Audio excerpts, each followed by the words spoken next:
The next topic is the worst thing your new neighbour could say. What day do the bins go out round here? My wife's body's starting to stink. Well, looks like we got ourselves a fresh one. I hope my turkeys won't be keeping you awake.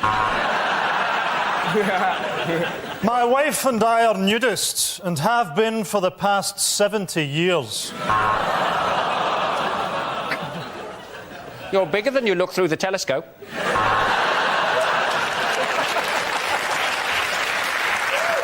Welcome to the street, or as we like to call it, the cul-de-sac of Christ. Do you like the music of what?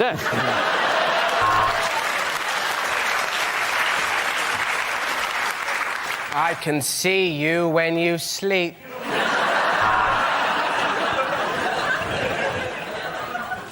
Yes, that's right. The wife breeds Rottweilers, the children in a brass band, and I'm a paedophile.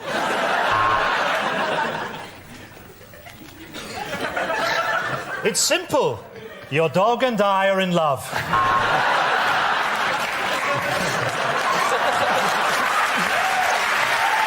That's it, ladies and gentlemen. The winners of that round are Frankie, Hugh and Rod. Sit down, everyone.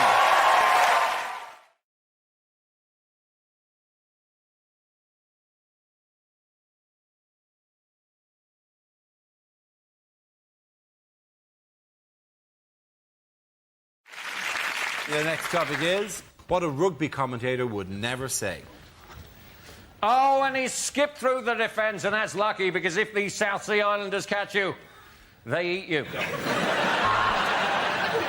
It's time for the scrum, where the players can have a quick kiss and exchange phone numbers. And it's the coin toss, and Johnny Wilkinson has sprained his thumb. And that is a massive tackle. I wish mine was like that. Not everyone's been able to get tickets for this World Cup final, and we know a lot of you are watching at home. So hello to you, the England team. Oh, and it's bad news for New Zealand. Rugby doesn't matter.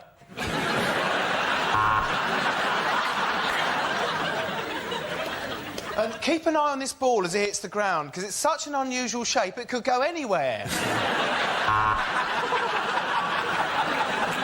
Seal it bang, kia ora, kia ora.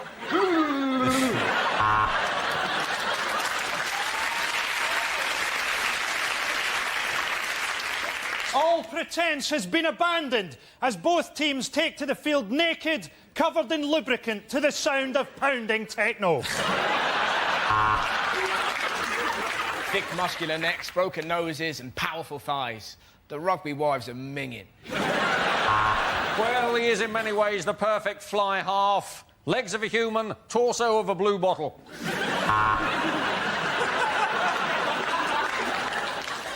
The South Africans there, passing to their one black player, Johnny Token.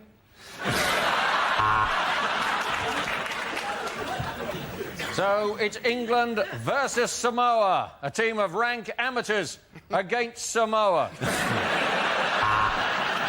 That's it, ladies and gentlemen. The points go to Russell, Ben and Andy.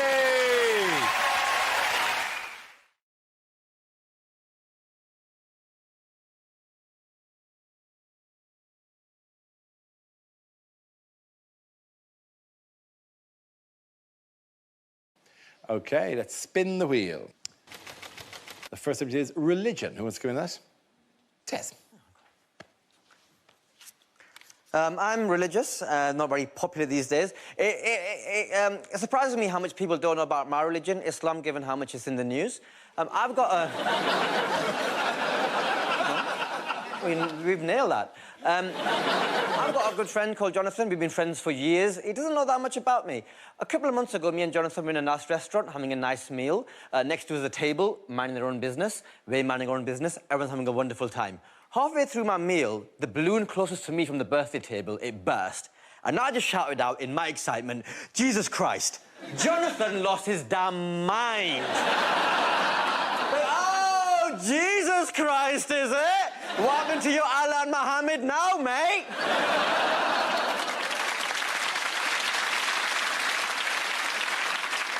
I'm like, Jonathan, what have you won? He went, nah, mate, it's just you bang on about being Muslim, yeah? But in that moment when you were scared, when you were fearful for your safety, you didn't think of Allah, you didn't think of Muhammad, your mind went straight to our Lord and Saviour, Jesus Christ. What does that shit say about you? Rubbish Muslim. All right, Jonathan, I can clearly see this is the best day of your life. 3 things. Thing number 1, you should be aware of this, but if you're not, for Muslims, Jesus, that's our vice captain.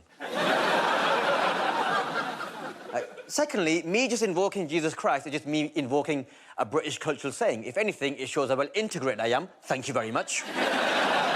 And thirdly, most importantly, Jonathan, if at that moment there was a loud bang, I shouted in Arabic, you'd have shit yourself! Thank you very much, Charles. Very good.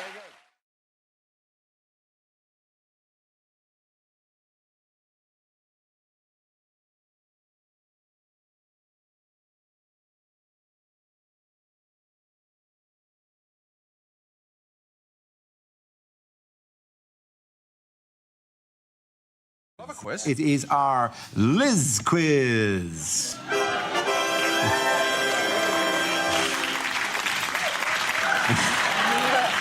Obviously, we'd like the expense that has been spent on that. I really want to thank you for coming in and recording that little wave. What 2 common documents does the Queen not have? The Da Vinci Code. And Life of Pi. Next. The rest of them, she has them all. She doesn't have a driving licence. She doesn't have a driving licence. No, although she has qualified to drive. Yes, she has. She can drive. She trained to drive in the army, as far as I know. She did, yeah. She stripped down engines and everything. In the absolutely, yeah. Passport. There's no driving licence and is the only person in the country who does need a passport, as they're issued in her name. And so she cannot issue in her own name because, you know... But I think she's relatively good on the ID front because she just take out a tenner and go... you not get this? Go send a letter, bitch.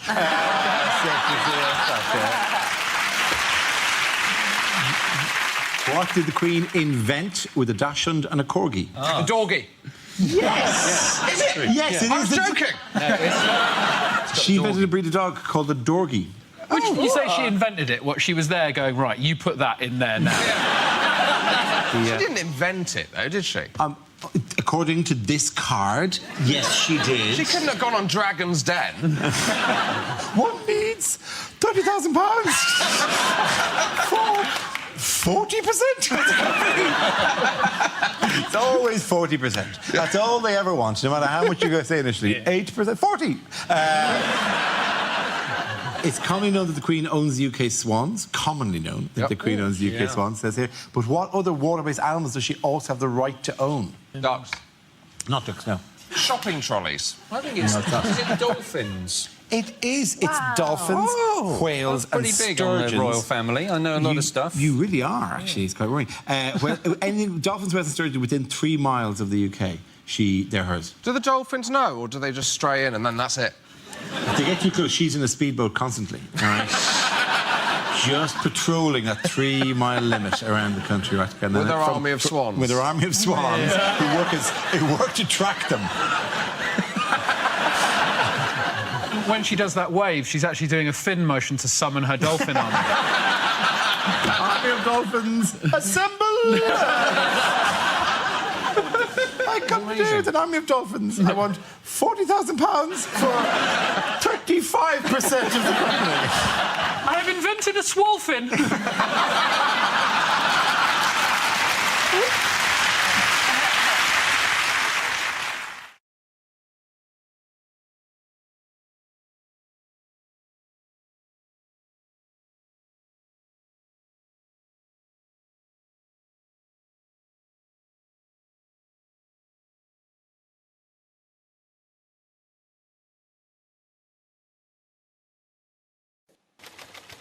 And the topic is marriage. OK.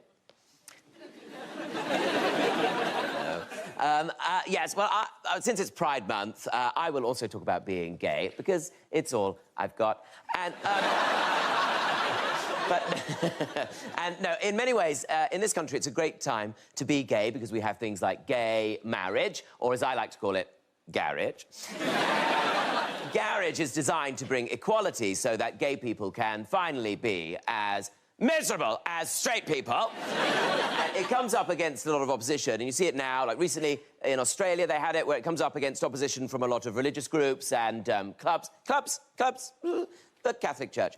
And you can understand why. I'm sure a lot of us will remember the Bible stories from school. Do you remember the one where Jesus stood on the mount, didn't he? And he said, "Verily I say to thee, love thy neighbour as thy love thyself. Look after the poor, heal the sick, feed the hungry. Don't start fights or wars. Just look after each other, love each other, and you'll all be fine." But I cannot stand them damn queers. I think it's disgusting what they do to each other. I mean, why have they got to be so up in your face about it all the time? I mean, who's the wife? It's a very famous parable. Thank you very much, Tom. Point to go to Tamara. Everybody come back.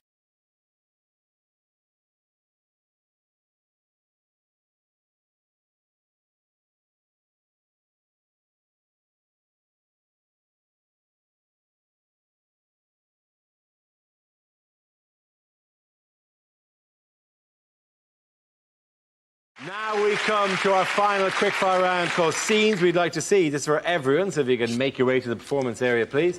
I caught ideas for scenarios we'd love to see, and the performers come in with their suggestions.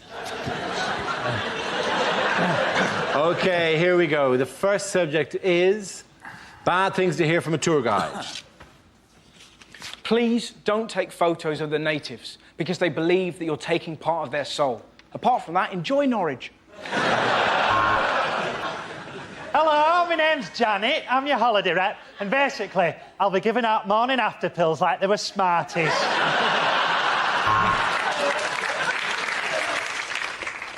Good morning. I'm afraid this is the loudest.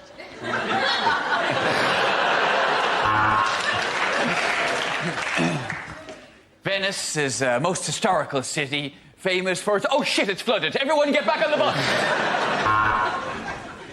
A lot of you will be wondering why there are so many wonderful foreign treasures on display here at the British Museum. And the answer is quite simple, really. Gun beats spear. Don't worry, this castle does cater for the disabled. They bring you a sandwich while the rest of us go up the steps to look at it. Let's have a little song, shall we?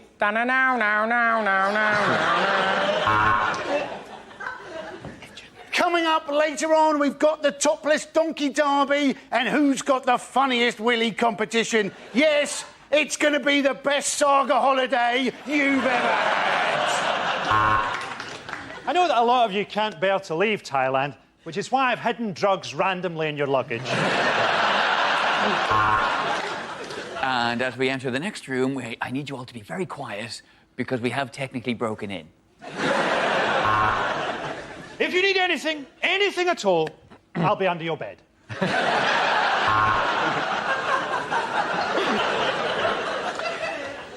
And if you look out of the window on your left, you'll see the side of the road that we should be driving on. Of course, you have to respect local customs. On the right-hand side, you'll see a woman being bumped at the stake, and on the left, Dundee Town Hall.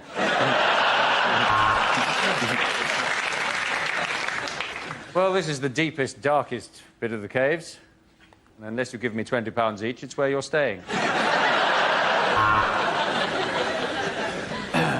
And according to Wikipedia, the East Wing was built in the year Dougie is a homo. We're now leaving the green zone. Pop on your flak jackets. This is the real Baghdad. An adult and 2 children is £10. But enough about my trip to Cambodia. Our next topic is unlikely things to hear on a breakfast show. If the woman I picked up last night is watching, help yourself to cereal, but get out of the flat by the time I get home. And now it's time for Thought for the Day. That was a good one.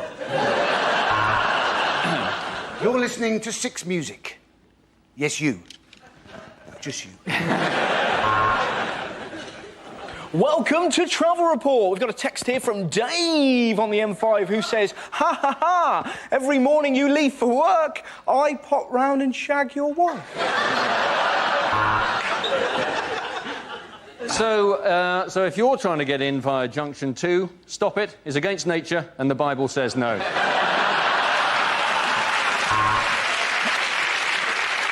Next, we speak to Fern Breton about having her stomach stapled, this time to an enormous chocolate cake. In other traffic news, if you're on the M11 headed towards Middlesbrough, I would turn around because it's a shithole. Hello! I'm doing a survey into the effects of replacing milk on your Weetabix with Red Bull! And we can see there's been an accident northbound on the M1, and it is a beauty. Welcome to Radio Tourette's, you shit monkeys. You may think of it as a breakfast show. I had mine at 4:30. Later, Vanessa Feltz will be joining me on the settee, and I'll be bouncing through the fucking ceiling. OK, at the end of that round, the points go to Frankie, Hugh and Jack.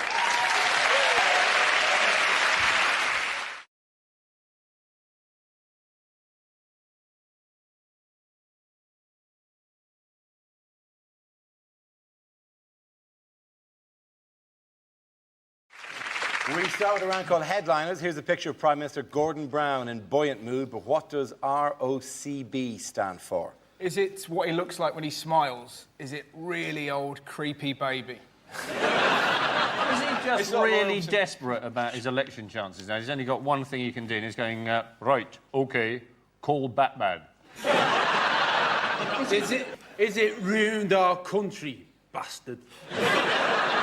Is he just giving a weather forecast, is it? Rain, occasional cloud, blizzards. There's a row over Cameron's bedroom. He's already in there, measuring up the curtains. What are you doing? Do you think he's actually just found a way to solve the national debt? Is he going, rollover could be billions? Is he going, there's a robin on the corner of the building? It would be nice. It would be nice if he just got more distracted by wildlife. That would be quite sweet. He's just trying to draw attention from the polls. No, there's a robin on the corner of the building. It's a true person. It's a true person that your government's in chaos. Is that a chaffinch? Is it what he's going to do on May the 6th? Is it going to be removals ordered, cab booked? Would I be right in thinking the art was something to do with recession, It would, Dara? yes, you would be right. Is it recession over complete bullshit? It is not that. You're halfway there, remarkably. That was lovely, the unemployed people. That's it, yeah. We live in Poundland. Is it recession over confirms Brown? That's absolutely correct. Yeah. Well done. Very good. He always does it like that. Yes, the answer I was looking for was recession over confirms Brown. This is the Prime Minister's cautious announcement of the end of the recession, although he said there is still much more that needs to be done. The Office for National Statistics revealed that this week the economy had grown in the last 3 months of 2009 by 0.1%. Great day. Wow. Gee, I just started that. How long is that? I don't think we expected that. We just thought, like, we expected that. That's what we expected. But that is just like... It is difficult to maintain that. It doesn't matter, but you look like a giddy chameleon. That was amazing. Yeah, midway through the show, if a fly goes past. All right, how is Gordon Brown doing, and who is he trying to woo at the moment? He's trying to woo the middle classes. He is trying to woo the middle classes. These aren't policies, these are M&S policies, don't they? He's going to change his name from Brown to Autumn Blush. He's the most unpopular Prime Minister this country's ever had, and yet nobody in the Cabinet thinks they can defeat him in a leadership election. How crap are they? Yeah, but what you're forgetting, I think, that we don't know what goes on in the Cabinet, and everyone's got to remember that he has got one eye that doesn't work, and perhaps he would do what I would do if I was him in the Cabinet. I'd wear an eye patch. I'd sit there with an eye patch on, and I'd have a white cat. There is a theory that Brown would put it over the wrong eye.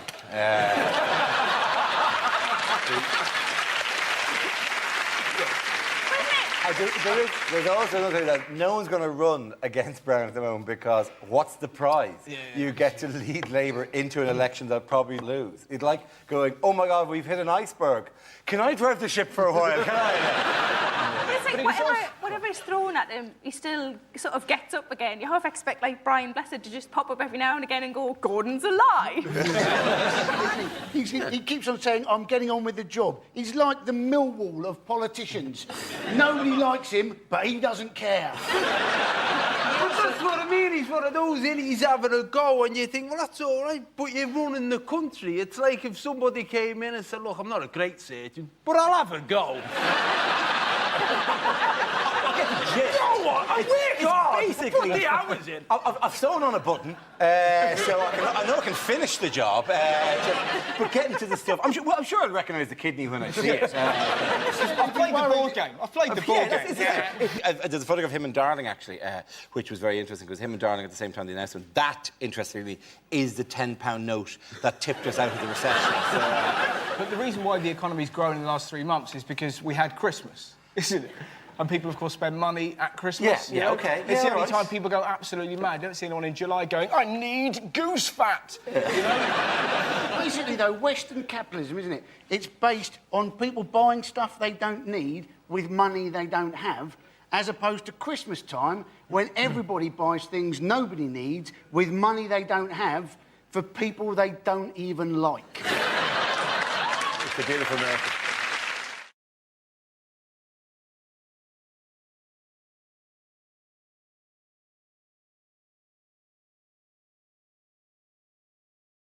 OK, here we go. The first subject is things you wouldn't hear at a school assembly. OK, today we're going to have a special outing. So, Miss Williams, if you'd like to tell everybody why you're a lesbian.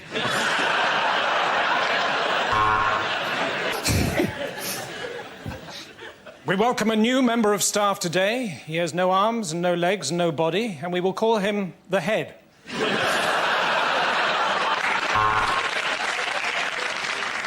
Would whoever's milkshake is bringing all the boys to the yard, please stop it? I'm sorry to keep you waiting, boys and girls. I've just had a shit the size of a baby seal.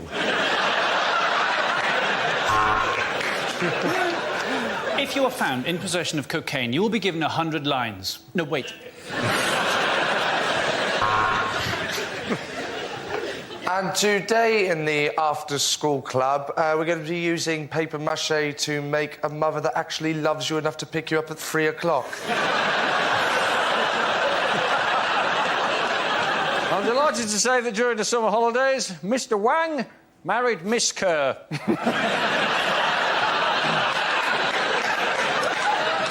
His nickname will remain the same.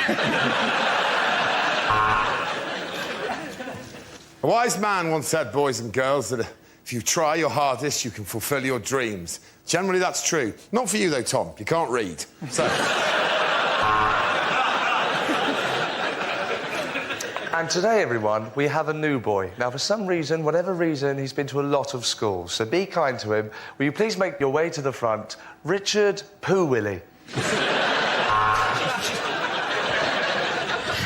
A word about registers. Most of the staff are on one.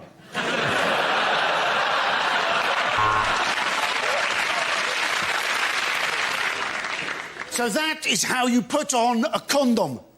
But, sir, shouldn't you have used a cucumber?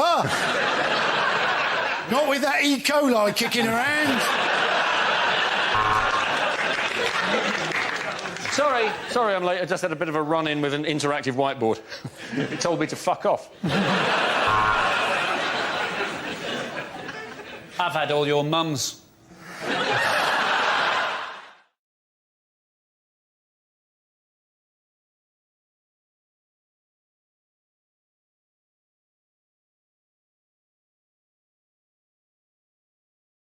OK, here we go. The first subject is lines you wouldn't hear in a sci-fi movie. Captain's log, stardate 21:35. It's a Tuesday. Actually, Jeremy Carl's just got the DNA results back. And apparently, Luke, I'm not your father. Commander Skywalker, bad news. We left R2-D2 outside to stand guard, and the council took him away for emptying. I've seen things you people wouldn't believe. I've seen attack ships on fire off the shoulder of Orion. I've seen...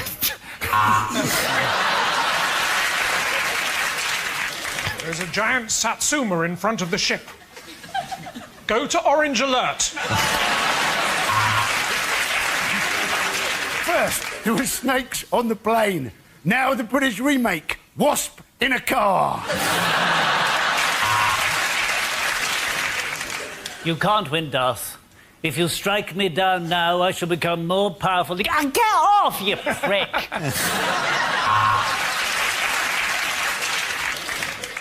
What is it, Captain? I've never seen anything like it in my life. Of course not, Scotty. It's the sun.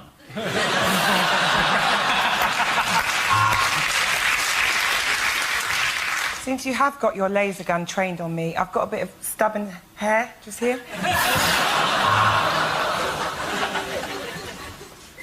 Permission to beam down to the Forbidden Planet. No.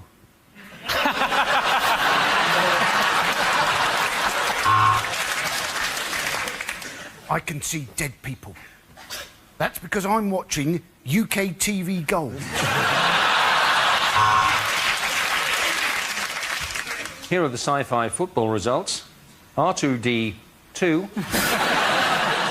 C-3P. 0.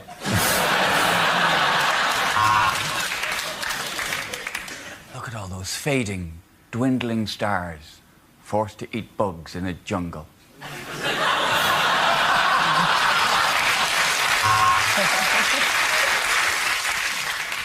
If you leave our protection, you will almost definitely die. Scotty, do you still want independence?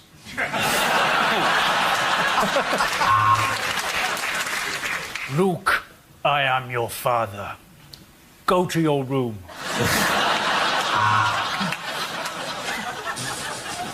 Captain, I don't like it when you call me Spock face.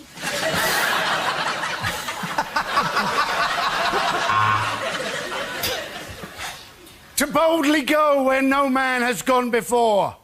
Anne Widdecombe.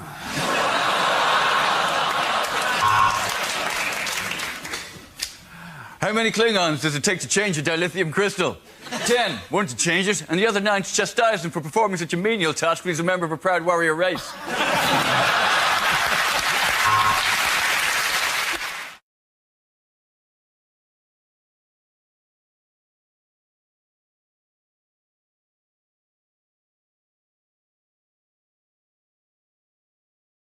Here we go. Here's the first topic. First subject is climate change. Use it like a shot. The problem with climate is that we're ruining the environment. You know, every year we destroy an area of rainforest the size of Belgium. Why not just destroy Belgium? No one would mind. We're desperate to find an alternative to oil. Wind is one, but what worries me about wind power is that if you cover Britain with 400,000 wind turbines, right, on a windy day, what's to stop the whole country taking off? like an enormous hovercraft and heading for France. That is European unification by the back door. Very good, Hugh. Hugh, sit down. Congratulations. Very good. So let's have another topic. Live 8. Rory's coming in like a shot. Yes, it's Live 8 this week. Bob Geldof's big thing was to persuade people to go to Edinburgh by boat. Right. Okay, because the first 20 miles are easy. The rest you're going to carry the boat on your shoulders. They're trying to get a million people up to Edinburgh. Elton John's not going. He's sending flowers. And it's a whole G8 Live 8 thing where the world's richest 8 nations get to meet the world's 8 richest rock stars. Rory, well done, sit down. Let's have another topic. Okay, reality TV. Who wants to get in? Me. Oh, hang on. Just a second, though.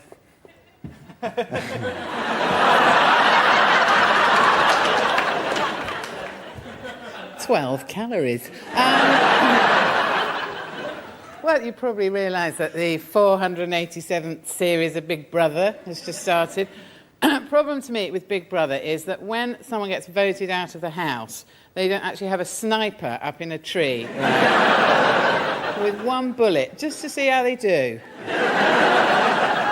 Now, I actually applied for Celebrity Love Island, but...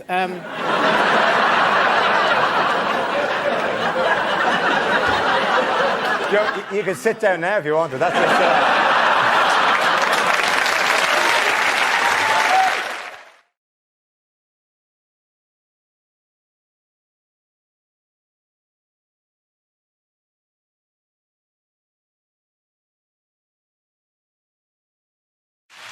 Now we play a round called English Jokes for English People.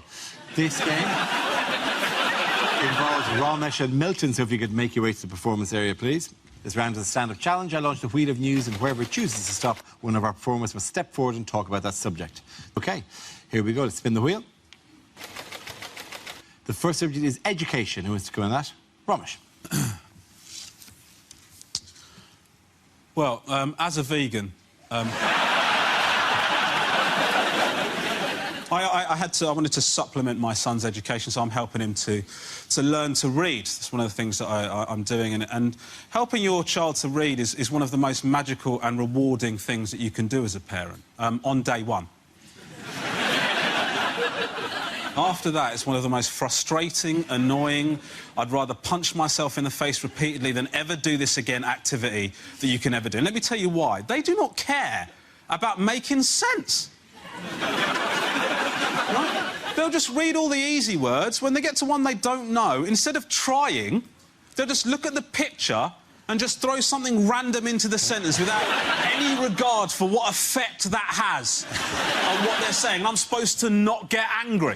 I'm supposed to not get angry when my son goes, Jack went strawberry? How could that be what it said? How could it be Jack went strawberry? What are you talking about? What would that even look like? How could that be what it said? Tell me. I tell you what, you think that's what it said, you go strawberry now. Go on. No, go strawberry. That's what you think it said. Stop crying, go strawberry.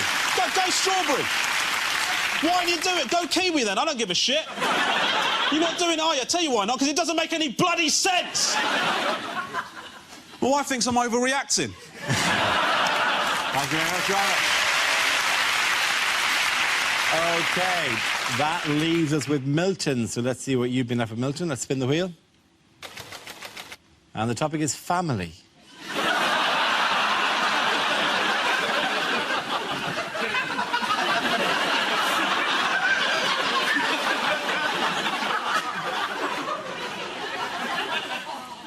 My uncle, he was a cruel man.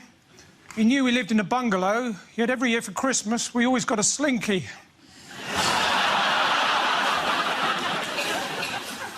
It's a miracle my sister's getting married. I went to the printers to get the invites, and he said, well, what typeface? I went...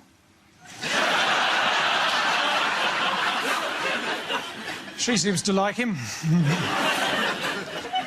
My grandfather, during the war, he broke the Enigma code machine.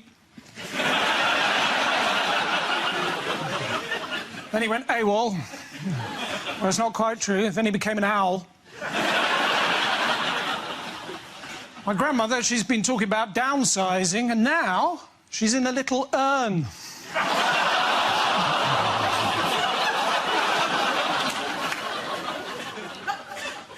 My other grandmother, she was a children's writer. You may have seen her book, Jack Goes Strawberry.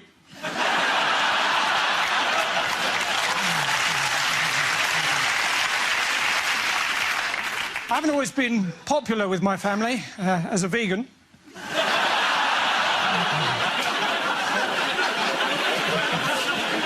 That doesn't normally work.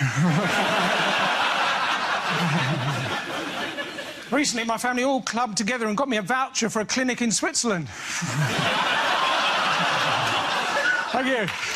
Hey, well done. Point out to Mr. Jones. Come on back in.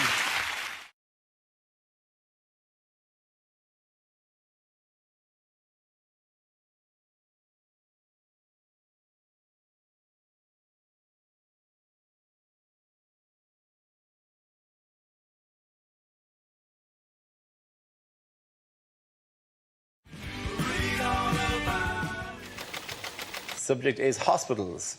Who wants to come in? Miles. Hospitals. I can understand why some people think that they're a good idea. I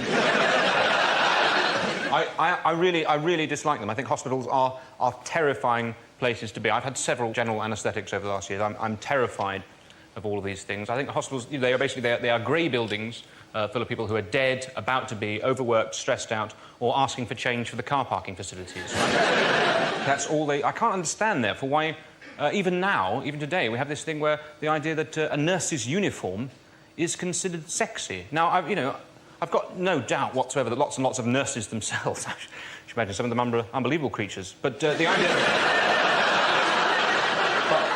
But the idea that the outfit itself is sexy. And yet, if you wander into a sex shop, either, deliberately or, you might have some sort of job that involves touring, you've constantly got to go and ask directions in places.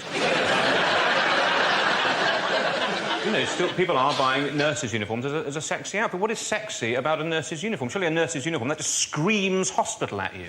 Who's at home going, oh, I'll tell you what, darling, could you dress up as a nurse for me tonight? You dress up as a nurse. I want you to remind me of the time I had a length of my bowel removed. Would you do that for me? Would you? Go on, I'll tell you what, when you put that on, act like a naughty nurse. Go on, act like a naughty nurse. A naughty nurse is one that doesn't wash their hands. That smothers you with a pillow, having subtly encouraged you to alter your own will. Thank you very much, Mike. OK, that leaves us with Milton. Let's see what you can answer. Let's spin the wheel. It's travel. Away you go. Keep Britain tidy. Chop off Norfolk and Cornwall.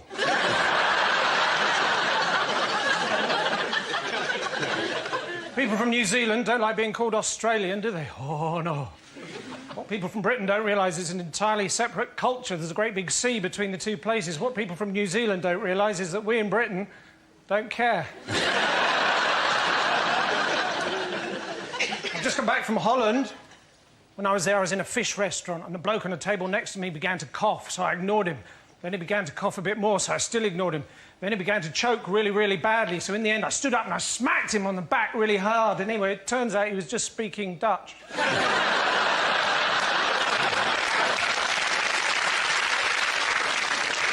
That works with Welsh as well. You have to admire the Dutch, because what they've done, right, is legalise drugs, and now there are far fewer people in prison. I suppose the next step is to legalise murder. There'll be far, far fewer people in general.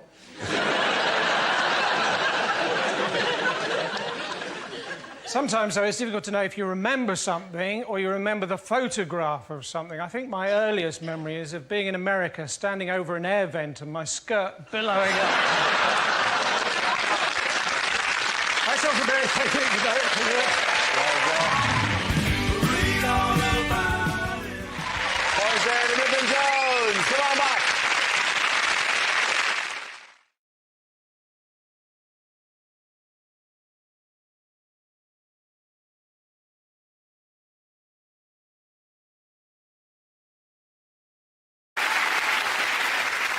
We start with a round called Headliners. Here's a picture of Gordon Brown, but what does BLSC stand for? Is it Brown Lifts See-Through Cucumber?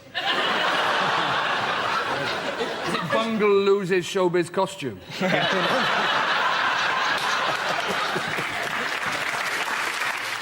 Is it Bonnie Langford sex change? To be honest, what a world it would be if that's the answer. More likely to vote for him if he was Bonnie Langford. Really? What an extra poster as well. Gordon Brown, because I used to be Bonnie Langford. If you don't vote for me, I'll scream and scream and scream. Has he just been asked to describe himself and he's gone, balls like swinging coconuts? Has he just been asked to describe himself and he's gone, bad leader, shocking chancellor?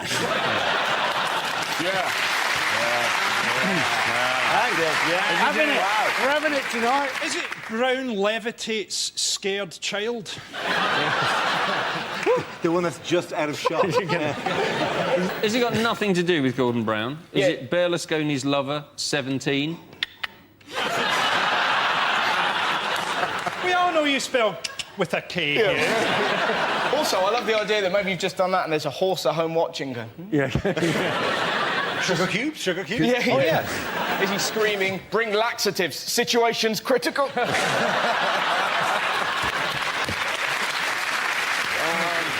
Listen, let me move you towards the correct answer. Is it Brown's leadership style criticised? Yes, it is.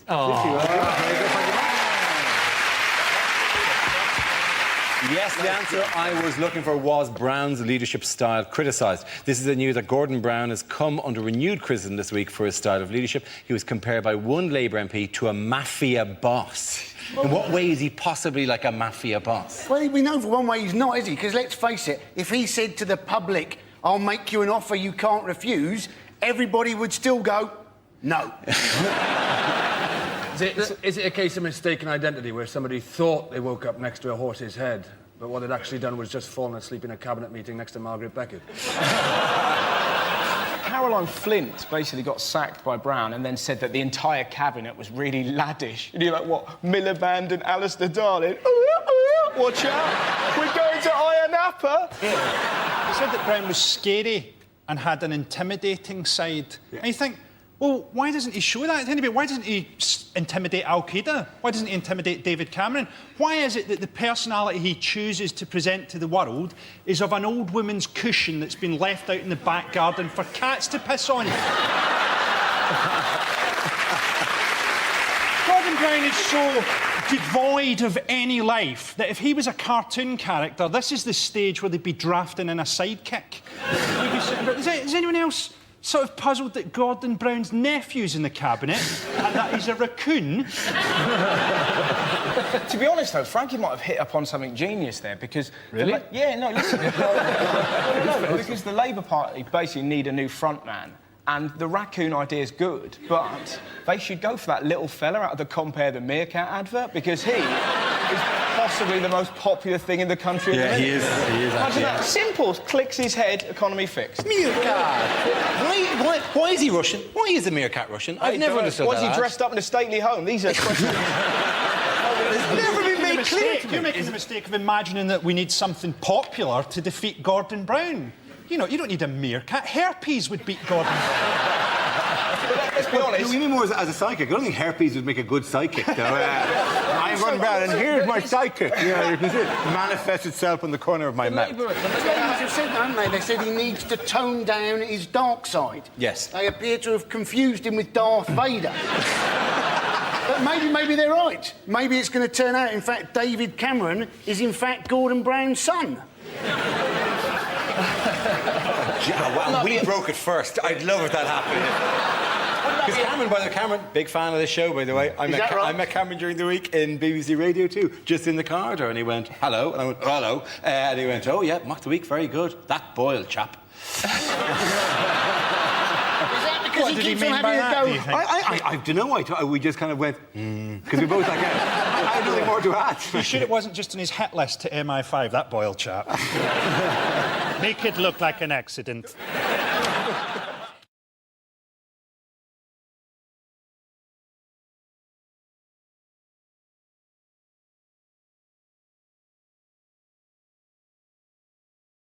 OK, here we go. Let's spin the wheel for the first topic. And the first subject is parenthood. Who wants to come in on that? Ed. Been thinking recently that I should maybe have a baby, but I've thought about it and definitely not. Couldn't handle that amount of responsibility. Something that precious, it's terrifying. You know, I've got friends who've just had a baby and they offer that thing around like a plate of biscuits. Do you want to hold my baby? Do you want to hold my baby? I don't want to touch your baby. That is a heart in a bag. I'm going nowhere near that thing. You wouldn't send the work experience into the boardroom, would you? Start me off holding your uncle and I will work my way up. This is Uncle Toby, 47, from Swansea. Don't worry about dropping me, Ed. I am absolutely shit-faced. Still can't help it. I still think I might want a baby. Like, there's just moments in life I'm just grabbing at signs from the universe. Think, oh, maybe I should have a baby. It's happened to me the other day. I was in the queue in a shop to buy a new light bulb. Because I'm not a student anymore, my light bulb had gone. I'm not going to sit there in the dark for 6 months. So I was in the queue, and in the queue in front of me was a man with a baby. He was a dad. You've got to give people the benefit of the doubt in that scenario. You can't go storming in going, excuse me, is that your baby? You've just got to admit it probably is, right? And on the wall, there were these light switches. They weren't real light switches. They were just, like, designer ones to show you what they would look like on the wall. And the baby was playing with them. It was going, ah-da-da-da-da-da-da, playing with them. And the dad was going, yeah, try that one. And he was going, ah-da-da. I saw that. I thought, ooh, that's quite sweet. Maybe I want a baby. There's something in that tableau that I quite like. Maybe I want a baby. Am I broody? Is this brood? And then the dad walked off with the baby, and I wandered over to the light switches and started playing with them. I thought, oh, no, that's what I wanted. Very good, Ed.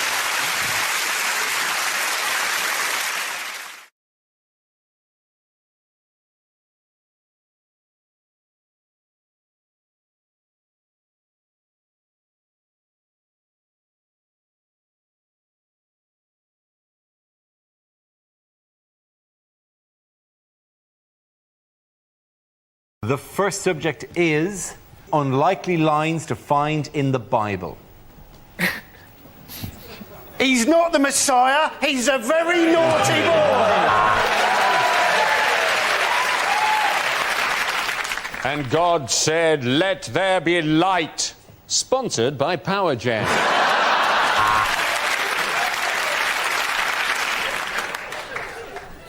A long time ago, in a galaxy far, far away. And God said, right, that's the 14 commandments. Now, will you remember all those? That's very good.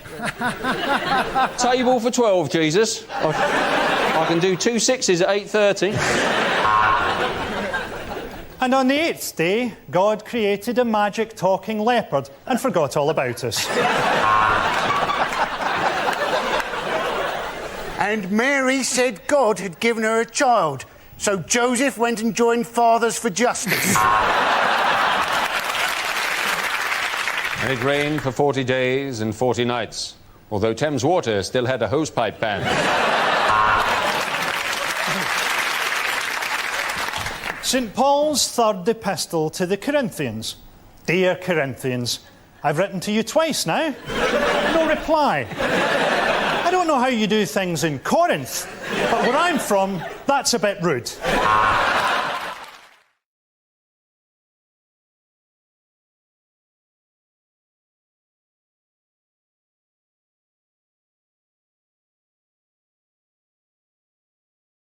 According to Alex Salmond, it was, you know, a lot of people over 55 in Scotland voted no. In fact, both of them voted no. The good thing about voting for an independent Scotland is once you put your X in a box, you can cut it out and use it as a little flag. I thought it was quite lucky for Alex Salmond in some ways that he didn't actually win. Because I think if he had won, his grin might have been so big that he might have eaten himself. It was also swung supposedly by there was a poll, wasn't there? There was one poll which put the yes ahead, and they think that was a rogue poll, didn't they? It was a YouGov poll that was 51-49. There would be one guy in the YouGov office who's had an awkward meeting where they went, Terry, every poll, even the result, except your poll, Terry. Who did you ask? Who did you ask? I love the phrase rogue poll because it sounds like an unwanted erection. Actually sounds like a Daily Mail headline. Rogue polls have been ruining this country. They've been in Scotland. Unbelievable. It's so embarrassing for David Cameron, just after this poll came out, then suddenly he's like, we'll give you loads of powers, honestly, and we'll give you cakes, and it's going to be amazing. Like, please stay. We're really going to look after you, I promise. It's going to be incredible. We're going to have a theme park and a roller coaster and whatever you want. Please stay, please. And now they've tried to stay, and he's going, oh, yeah. I said a lot of things, didn't I? What I didn't understand about the Scottish election thing was, if the Scottish didn't want to be part of Great Britain, where were they going to live?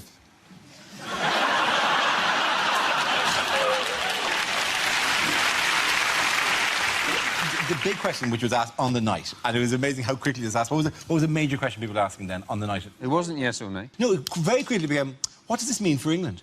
Like, within 10 minutes, Scotland was like, oh, hang on, we're still here, you know. Let's go back down to London and ask people what it means for England. Well, this is what I think it means for England. Well, what do you think? I think it means this for England. And Scotland only goes, we've not even given you the results yet. Yeah, we know the Welsh have been complaining, haven't they? And it's fair enough. It was always going to be, you know, the Scots got a parliament and the Welsh got an assembly. You know, so the Scottish had a proper parliament, and the Welsh, they just had a quick head count, followed by singing Morning is Broken. The Welsh are getting stroppy, actually. I was in Cardiff in Waterstones recently. I asked for Pride and Prejudice, and the bloke said, I'm proud to be Welsh and I hate the English. But it will never stop, so you get down to smaller and smaller areas, won't you, wanting power. There'll be referenda in smaller and smaller areas, and then you don't know how to... It's the question in the referendum, I guess. So in the North East, it would have... You couldn't have yes, no. It would have to be aye and no. In Essex, it would be all right and bollocks to that. In Kensington and Chelsea, it would be no and OMG, totes defo ya.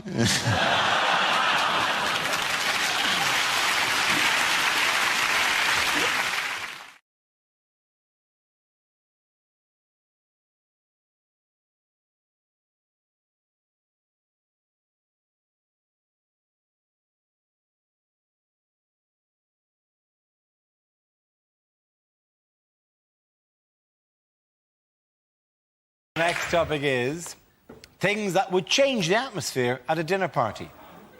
Ignore the banging. She's been in there for 24 years.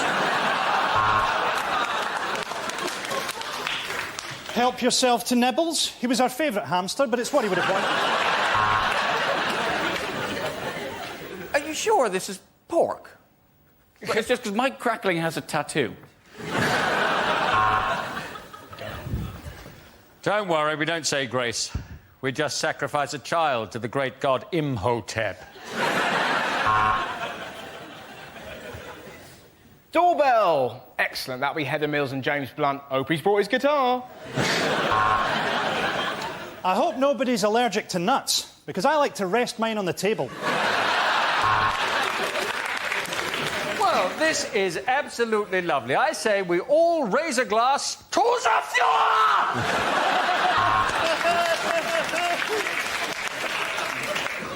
10 of you arrived. Only one will leave. Anyway, long story short, after about 2 hours, you couldn't tell what was poo and what was chocolate.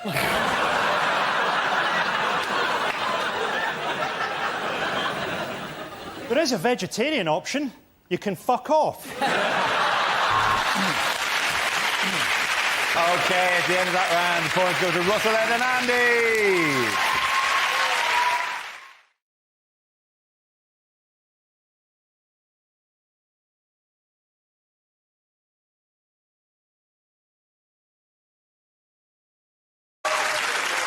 Bad things to hear on a commercial space flight. Houston, I don't like cliches, but...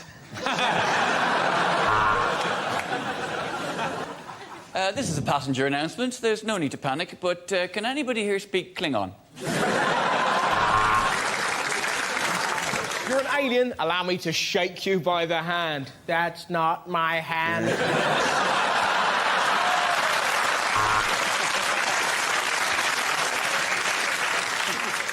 Passengers are asked to disembark at Mars to get the bus replacement service to Croydon. Help! We're being sucked into Uranus.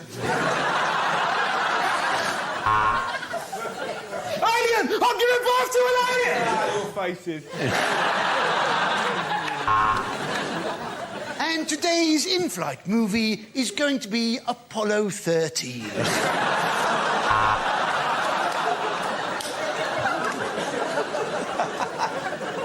Can anyone fly a rocket? I'm afraid the captain's been shagging the stewardess and he's burnt up on re-entry.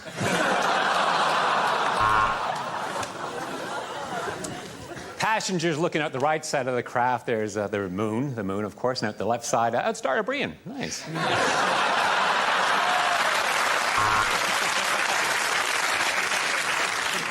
In the event there is a loss of cabin pressure, your blood will literally boil and you'll explode. This is Captain Solo. For those of you wishing to join the Mile High Club, my co-pilot is waiting in the lavatory. It's a service we call Nookie with a Wookie.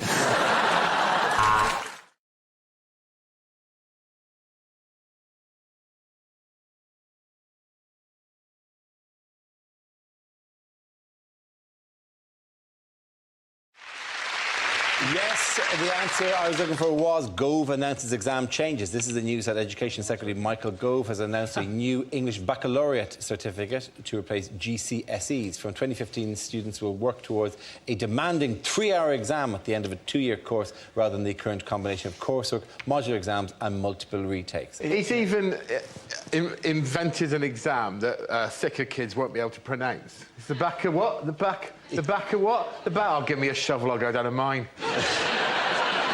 I think the idea is if you're academic, then you get a baccalaureate, and otherwise they teach you practical skills like how to baccalaureate.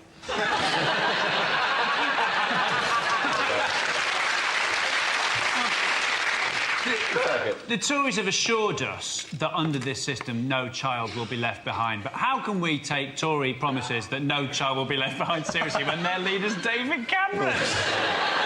What's the, do you know what the abbreviation is? It's called EBC. EBAC. It's called the EBAC. EBAC, which is when Yorkshire people make payment over the internet.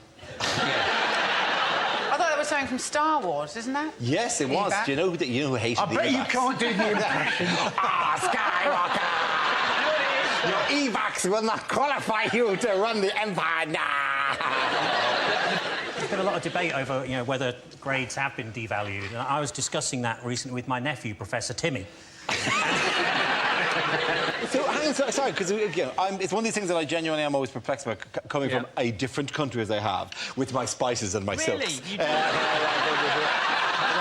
To your nation. And there's so many great things about it, except your exams, which are mad. And not that the education, by the way, is great. I'm not saying anything about the education people get here, it's fantastic. But the exams are mad. There are people who, when confronted with an exam paper, just go to pieces completely and forget how to count, and I think it's very unfair that they are marking the papers. There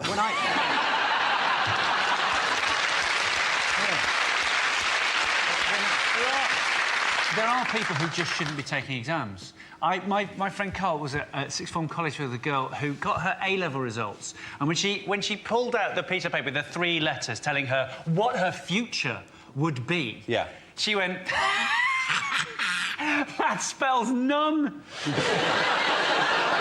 People make an awful lot about the pressure that kids are under, and I suppose they are, but speaking as an ex-teacher, when it comes to exam time, there's far worse pressure on the teachers, because you have to spend sometimes 4 or 5 hours in those halls just walking up and down, and it's a recipe for insanity. I had no choice when I was teaching but to invent a game called Campile. It was just to see who could walk up and down the aisle the campest.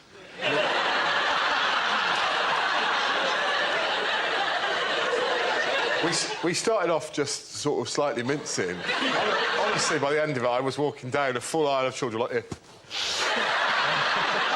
And I knew it was time for me to leave teaching when I got to the end of one aisle, genuinely. During an actual GCSE, a kid looked up at me and went...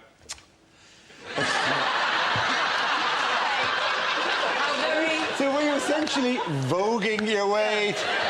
I'm not exaggerating. By the end of it, I was like... The thing is, they want to make the exams harder, don't they? But surely they're hard enough already if your teacher is walking up and down, camping it up. Oh, no, I'm still qualified, technically. We'll have to cut this bit out. Really? Is that your safety net? Yeah. Oh, that's really sweet. Do you think anybody, having seen you in In-Betweeners, anybody's ever going to enjoy it? Well, you've always got a trade. What was the problem with it? I did a gig at the University of Central England, which is in Birmingham. That's what they're trying to hide from you. And as an opening line, I said, UCE! So called because that's the grades it takes to get in. But I had to explain it to them. I'll tell you what, I was in an exam when I was at school. My mate at the back of the hall went... we were all waiting to leave. Someone at the back of the hall went... Bow! And Mr Mearden, the exam invigilator, went... and then someone else went... Bow! And then... Bow! From different parts of the hall, and it led to my favourite sentence I've ever heard come out of an adult's mouth, which was, all right, no one leaves until the meowing stops.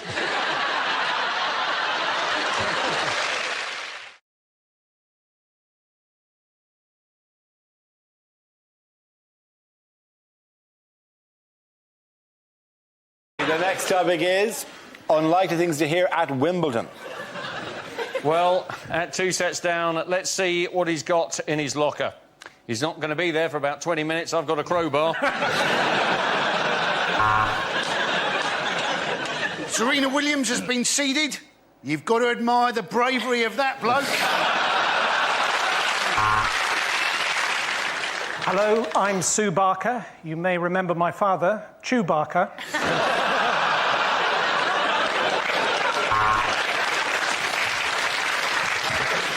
Well, they say that the All England Club is a bit behind the times, and that's why this small boy has just had his hand chopped off for stealing a strawberry.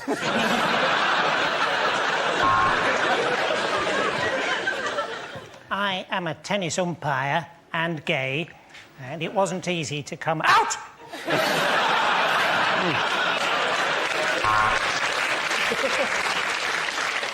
What a fantastic slice, but I do think the All England Club will insist she wears knickers again next year.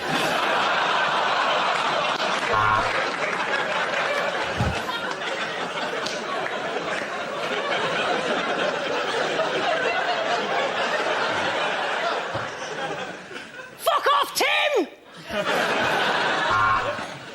Well, how did the umpire get up there? I think he must have used a set bladder.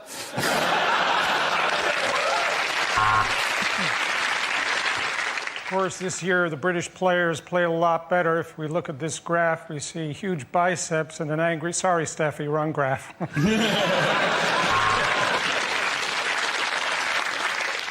And for any of our Scottish viewers, what you can see there in that glass of Pimm's is fruit. Andy Murray here. Andy Murray not being able to make it here today, but we do have his cab driver on the other line. Can you tell us what's occurred? I can't get out of the cab!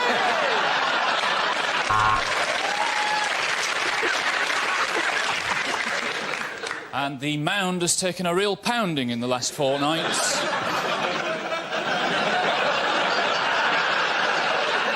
I think the All England Club are fine with it as long as it doesn't affect her tennis. The point is Aaron here in Milltown.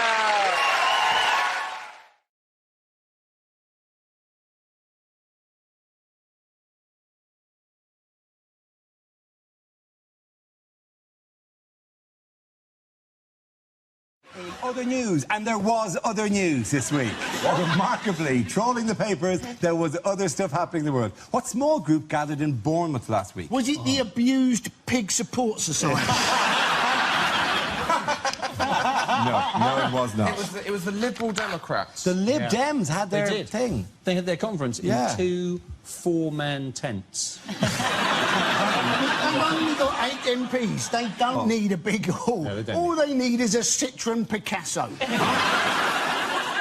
They did it at Cafe Nero, and they shared a loyalty card and still couldn't get a free coffee. It's a low moment, isn't it? That is tough, all right. There are other people at the conference, though, aren't there? It's not just the MPs. No, it's not. No, there are it's 6 or party 7 members. other people there. Yeah. The best bit is when the venue hire said, well, we can just put 2 tables together. That'll do. My favourite detail of the conference was that Paddy Ashdown did a DJ set. Oh. Yeah, he did. Yeah. Wow. I love the idea that there's a poster somewhere with the words Paddy Ashdown, open brackets, DJ set, close brackets. Their party is so small that Vince Cable was doing the perfume for £1 in the toilet. Wasn't there talk of splitting as well, and of some people leaving to make a new left-wing party? The idea, yeah. How can you split something that's already that small? You'd need the Large Hadron Collider to do that. What did Jeremy Corbyn get in trouble for not doing last week? Not being very good.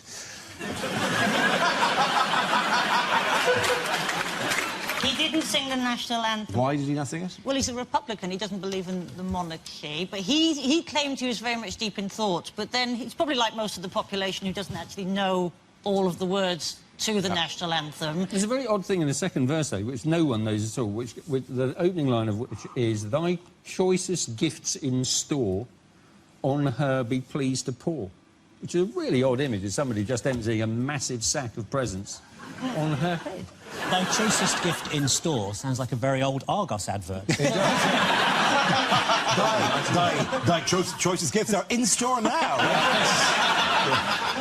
Didn't he claim that he was remembering the war? He said, no, he later said that he was so moved because of his memories of his parents who were involved in the war and all thing, which is his first piece of spin. Could we?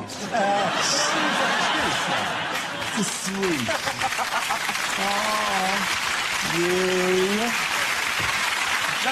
None of us like the national. It's not a banging tune over here. No, Paddy Ashdown didn't spin it at the. Just got to a break beat, dropped it. Hey, here comes the Queen. This one's for Vince Cable. Get on the dance floor. Things are about to get pretty extreme. If they want something Jeremy Corbyn will sing gleefully, why don't they do David Cameron Had a Farm? The boys from James, Zoe and Andy.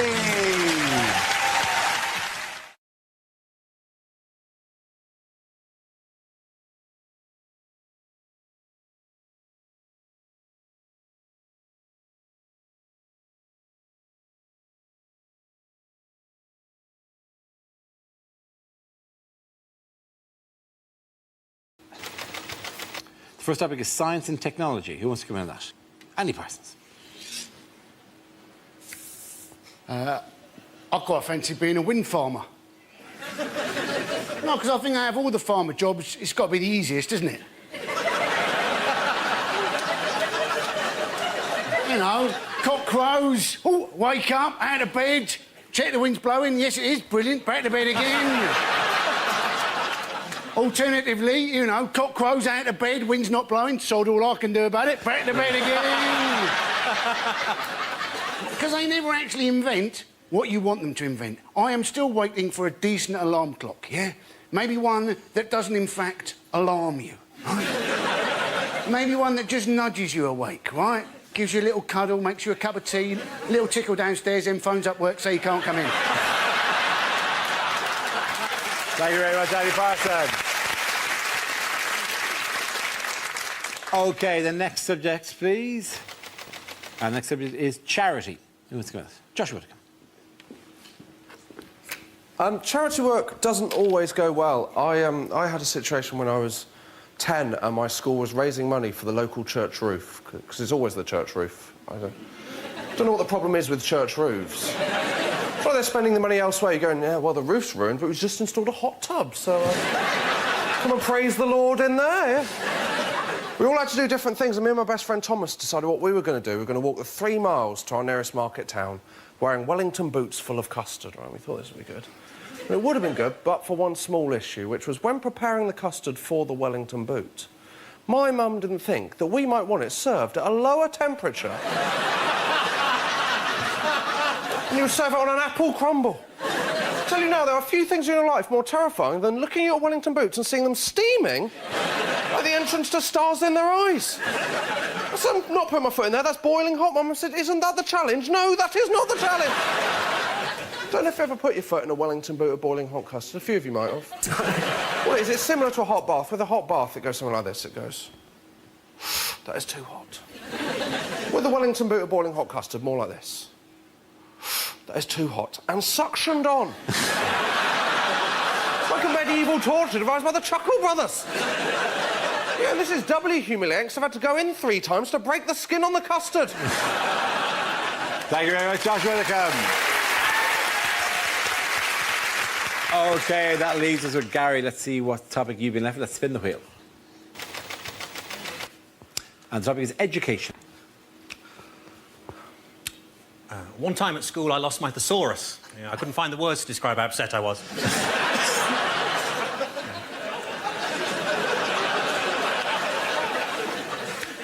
I remember sitting in psychology class, learning about Pavlov, thinking, no stupid dogs. And then the bell went and we all had lunch. I'm sitting at home, this guy knocks on my door. Have you ever considered an alternative energy supplier? I'm like, no, I'm quite happy with food.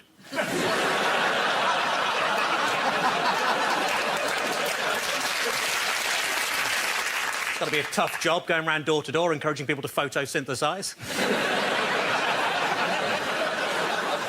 I can give you the leading cause of anaphylactic shock in a nutshell.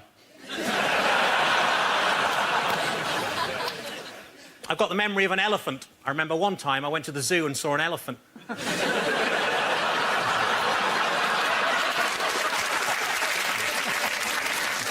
My nan recently claimed that she once gave a hand job to Albert Einstein. What a stroke of genius. Technically, shoplifting from the Apple store only counts as scrumping. Sex education lessons at our school were pretty weird. The teacher made us shout out rude words to get out of our system, like bum, willy, cocks, and we had to carry on doing that until he came.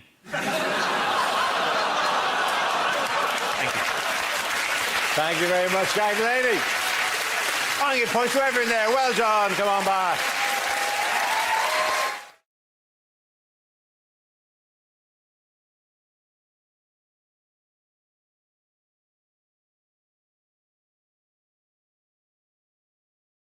We play a round called Trumpty Dumpty Sat in the Wall. This game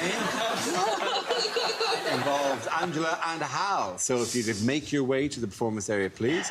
This round's a stand-up challenge. I launched the wheel of news, and wherever it chooses to stop, one of our performers must step forward and talk about that subject. OK, here we go. Let's spin the wheel. This first subject is growing old. Who wants to come in on that? Angela. Hello. I recently turned 40, and I want to reassure anyone younger, turning 40 is really easy. My friend turned 40 recently. She made a bucket list, right? She said to me, you're going to make a bucket list. And I said, do you know what I hear when I hear bucket list? I hear admin. They're always so ambitious, aren't they? It's like, oh, I want to go to the Taj Mahal, I want to swim with dolphins. The only thing I could think of that I genuinely would want to put on my bucket list is that one day I'd like to put half a packet of biscuits back in a cupboard.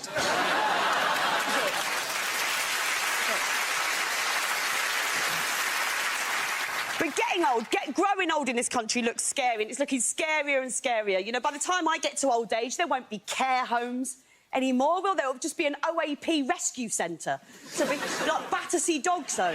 This idealistic young couple will come in, they'll get shown around. This is Maud, she likes knitting, gardening, casual racism. Why don't you take her home?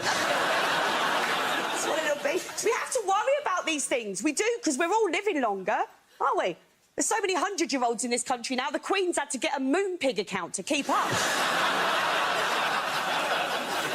This is my plan for old age. If I get there, right, if I get to my 80s, I am going to spend every single day doing Class A hardcore drugs. Why wouldn't you? Well, you don't have to get up in the morning, do you? Right? You'll never have trouble finding a vein. I'll tell you something, you might not be able to afford to heat your bungalow, but I bet you can afford to heat a teaspoon, then you won't give a shit how cold you are. No-brainer, innit? Thank you very much, Angela Ryan.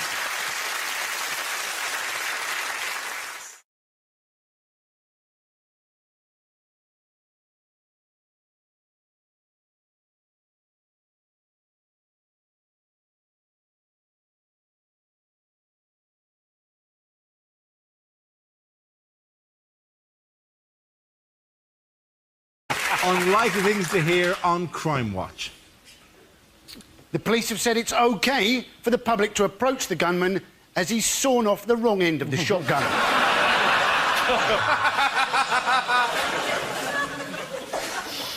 Hop Hopkins has committed various food hygiene offences and there is now a bounty on his head.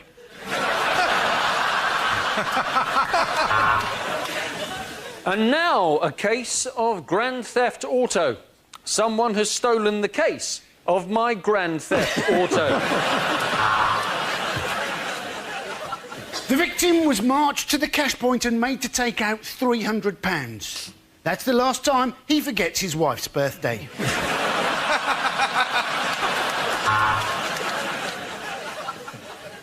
Good night, and remember, don't shave white bears. No, that's not it. We believe the occult to be involved in this crime. This is the victim's phone, and the last number is 666. Hang on, it's upside down.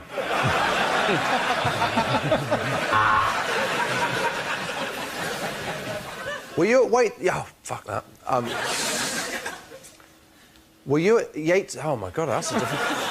Yes. Walk back in. Were you in Weatherspoons? Do that one again in a minute, I think. A computer fraudster this week got away with 9 million nectar points. Police are looking for a disappointed man with one new wine glass.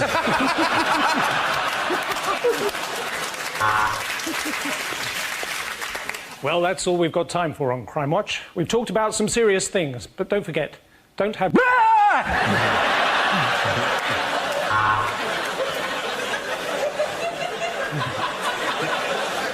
Sometimes victims of crime don't even know they've been robbed because they use the items taken so infrequently. Take Dara O'Brien. Burglars stole his legs 6 months ago.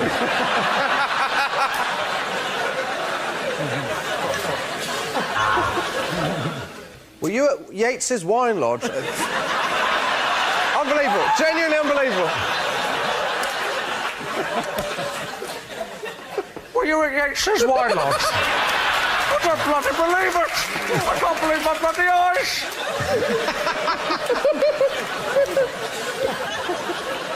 More info on that post office robbery. They charged me £4.50 to send a parcel second class. No. This afternoon, £10,000 worth of cocaine was stolen. Can whoever took it put it back in my dressing room? Yeah, no, I don't know who took it. Yeah. No, I don't.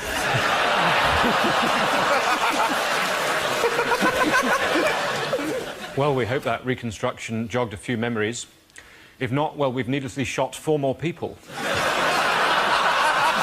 leaving that round the podcast of Miles, Josh and Andy!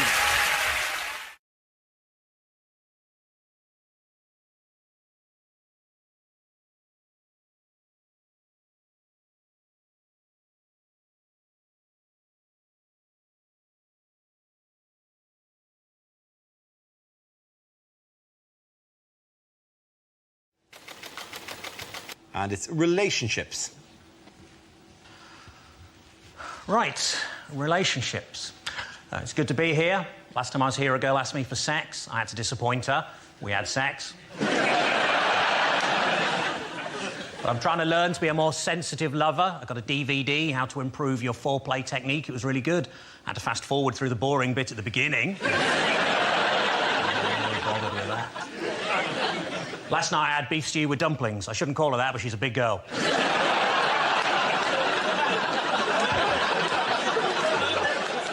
I went to see the stalactites at Cheddar Gorge, and our guide asked us not to try and crack one off, and she wasn't even that attractive. I still managed. It was very dark. This morning I went to a meeting of my premature ejaculators support group, but it turns out it's tomorrow.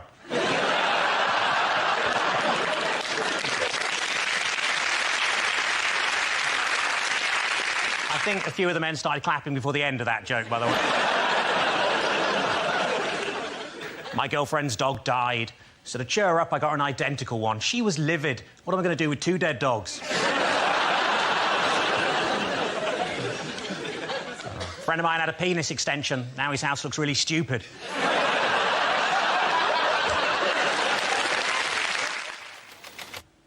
And the topic is family. Family. Okay. Old lady names are very much back in fashion at the minute, like Lily or Elsie or Rose, and we wanted something like that for our daughter, but we couldn't decide, so in the end we just called her Nan. I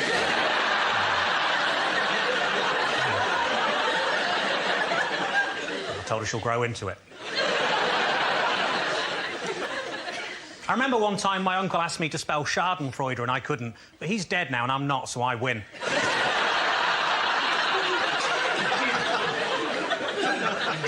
My cousin always introduces himself as Stephen with a PH, and that's because he's slightly acidic.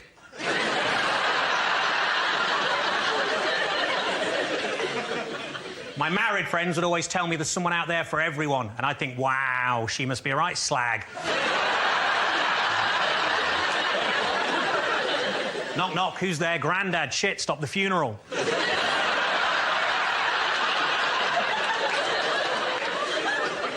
Grandad asked me how to print on his new computer. I said, just Control P. He said, I haven't been able to do that for years.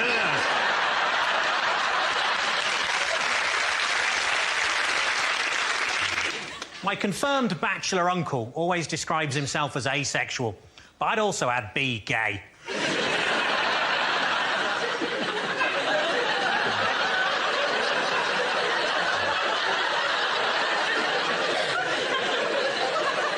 As a child, I was always told that if I touched myself down there, God was watching, but it turned out it was just Uncle Peter. The topic is celebrity. Celebrity. They've started a celebrity magazine for the elderly. It's called Hello, Hello, Hello. Uri Geller, surprisingly hard to stab.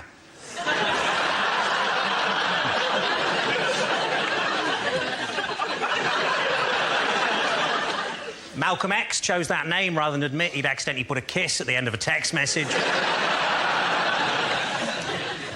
I went to see Walt Disney on Ice. Bit disappointing, it's just an old bloke in a freezer.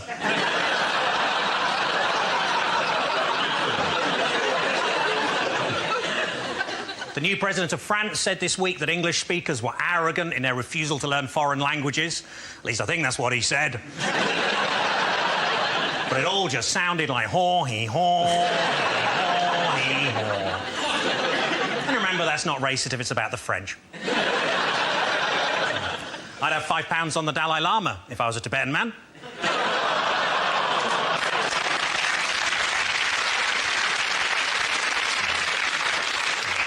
When they buried the man who invented Tetris, the whole cemetery disappeared.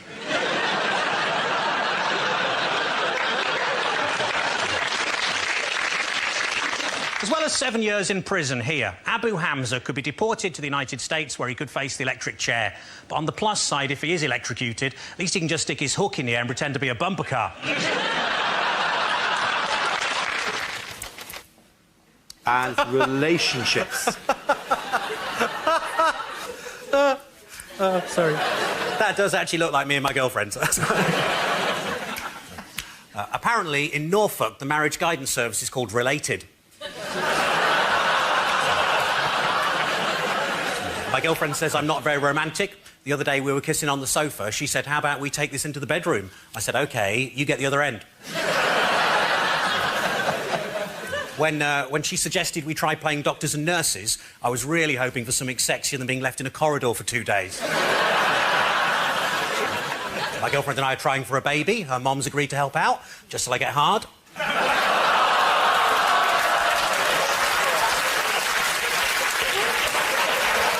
She's going to see that on telly as well. That's terrible.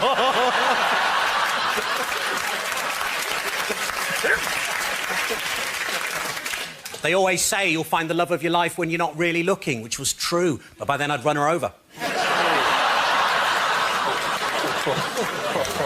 I've been trying to persuade my girlfriend to sexually stimulate me with her keyring, but she just keeps fobbing me off. So...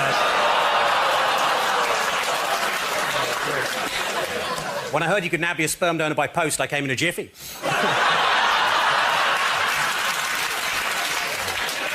I went to a swingers club. The doorman goes, it's £15 to get in, or you can pay £20. That includes a meal. I paid £20. I went in. This oiled, naked guy comes up to me and goes, hello, my name's Emil.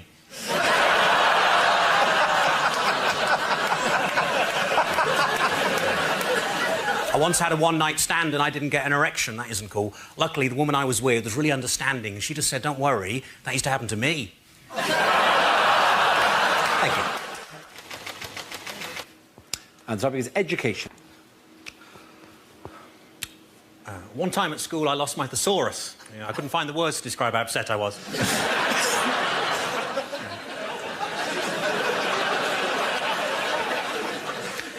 I remember sitting in psychology class learning about Pavlov, thinking, no stupid dogs, and then the bell went and we all had lunch. I'm sitting at home, this guy knocks on my door. "Have you ever considered an alternative energy supplier?" I'm like, "No, I'm quite happy with food."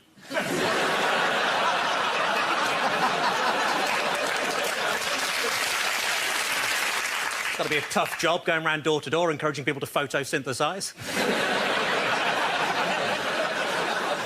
I can give you the leading cause of anaphylactic shock in a nutshell. I've got the memory of an elephant. I remember one time I went to the zoo and saw an elephant.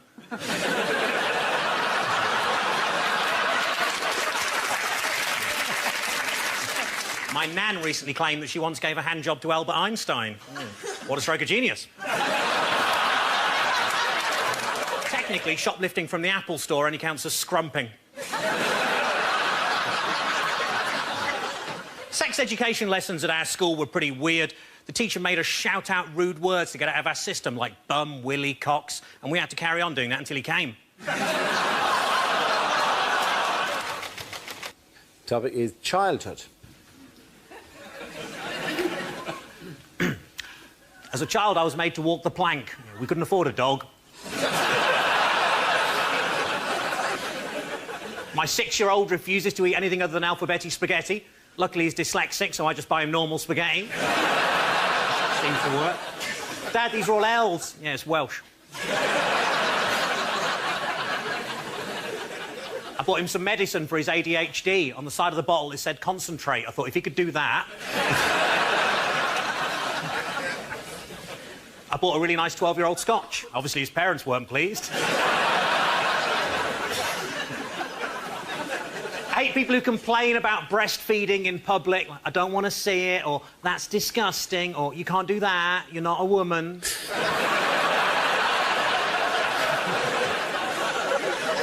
And that's not a baby. As kids, we always enjoyed dipping ginger nuts into a steaming hot cup of tea. But, of course, nowadays, that's called bullying.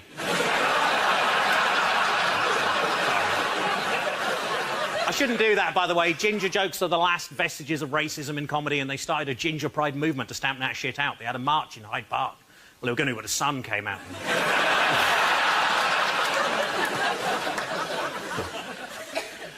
Nan always said that when she was young, she never had to worry about leaving her back door open. What a slag.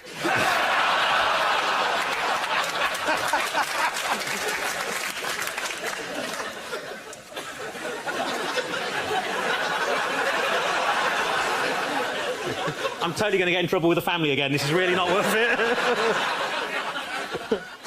You got to look after your health as you get older. The other day I did a poo and noticed there was a little blood in it. I said, "Oi, bruv, get out my toilet, innit?"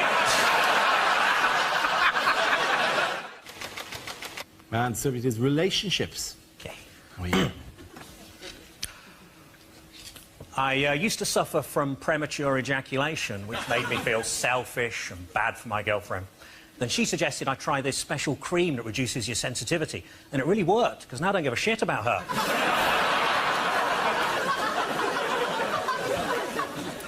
I bought a vegan friend of mine a fancy cookbook. Unfortunately, he said he couldn't accept it as it was leather-bound, which meant it was too heavy for him to lift. When I was a teenager, my mom always said, "Your bedroom's so messy, you'll never get any self-respecting girl to come back here." But luckily, they weren't the ones I was going after. I watched the director's cut of a porn film. At the end, he actually fixes the washing machine. I was in a sex shop. I saw a dildo described as 9 inches long and realistic. I thought, well, which is it? The Archbishop of Canterbury recently said he couldn't support gay marriage without first having a mandate. Honestly, if he's that bothered, I'll go out with him. One time at a party, I chucked my car keys into a big bowl, and everyone just stared at me, and the trifle was ruined. I was watching a really weird porno the other day that was just a fat man crying and wanking at the same time. And then I realised I hadn't turned the telly on. Thank you. And the topic is shopping. Away you go.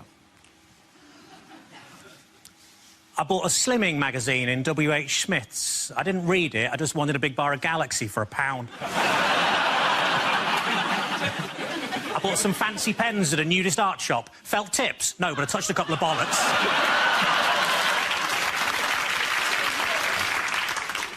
I was in a lingerie shop. I said, are these knickers satin? He said, no, they're new. I went to buy a Christmas tree. The guy said, you're going to put it up yourself? I said, no, I was thinking the living room.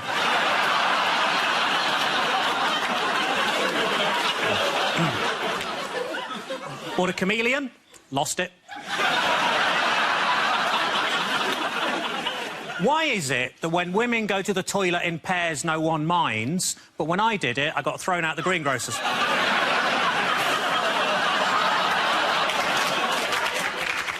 I got into a fight with my acupuncturist and stabbed him. He said he'd never felt better. According to the vet, my cat's in heat. I didn't even know she was famous. A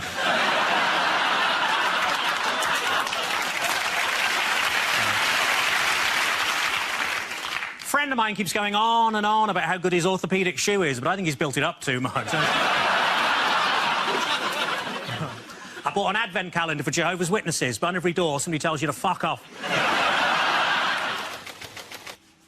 And the topic is health. The doctor told me to lose some weight. I said, how? He said, don't eat anything fatty. I said, what, pies, chips, that kind of thing? He said, no, just don't eat anything fatty.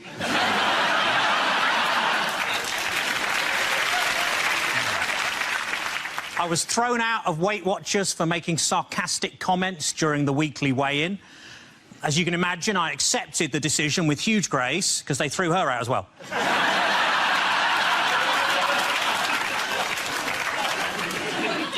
Chair of Dyslexic Society was recently given an OBE. He said, what's the point? I can't play the bloody thing.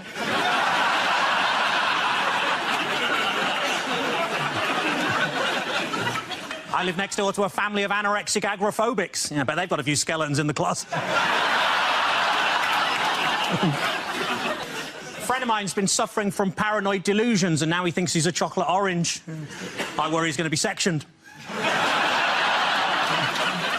Poor Terry. I thought PPI was just something you could get if you didn't wear goggles at the swimming baths.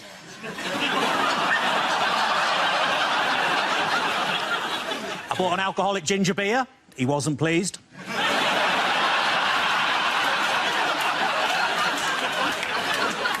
I once met a girl who confused a tube of KY jelly with super glue. I asked how it happened, but sadly her lips were sealed. And subject is transport. Where you go, Gary? I had a nightmare on the journey over here, and luckily that woke me up just before I ran over a small child.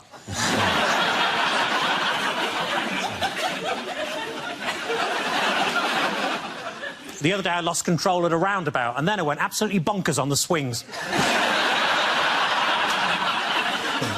I stopped in a lay-by, there was a sign saying no dumping. That was all right, I was just having a wee. I joined a breakdown service for Scousers. It's called the AA. Calm down, calm down. If they can't fix your car in an hour, they'll nick you a new one.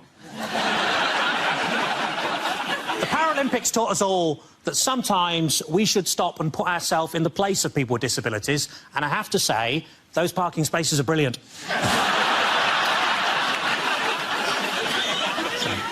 In the car on the way over here, I kept hearing this annoying, whiny noise. So I pulled over, my girlfriend got out to have a look at the engine, and I drove off.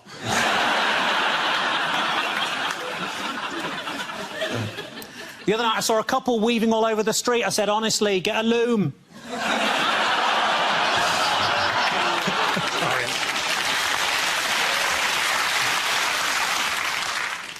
I accidentally filled the Escort with diesel. She died.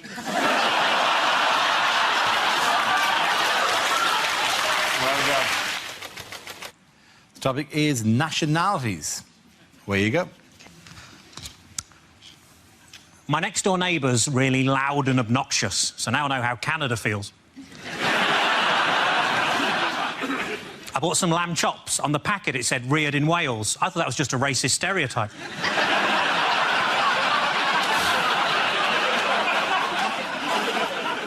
This morning, I made a Belgian waffle. In the afternoon, I made a Frenchman talk bollocks. In Scotland, the forbidden fruit is fruit. When England played Poland at Wembley, there was 30,000 Polish fans in the crowd. And I thought, well, fair play to them. If I'd built it, I'd want to have a look round as well.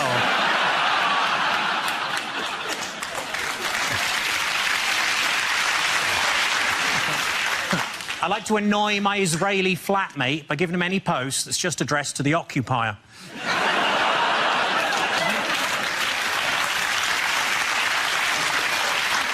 I was at an Italian zoo with a Christian friend of mine, so I thought, when in Rome, and pushed him into the lions. Nan's going to that suicide clinic in Switzerland, but don't tell her, it's a surprise. My granddad was killed by a Zulu. He was having a shit at Whipsnade and the roof collapsed.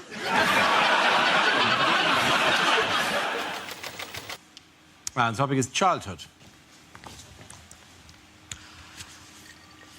I didn't know what to get my little niece for Christmas, so I asked my sister what she's into. And apparently, at the moment, she's mad about frozen stuff, so I got her some oven chips and peas. They love that. Every Christmas day, we'd always have pigs in blankets, or as you probably call them, relatives sleeping in the spare room. Winnie the Pooh, possibly the most vindictive chapter in Nelson Mandela's autobiography. It was only after I shot the 5th zombie that I started to wonder why they were all carrying bags of sweets and ringing my doorbell.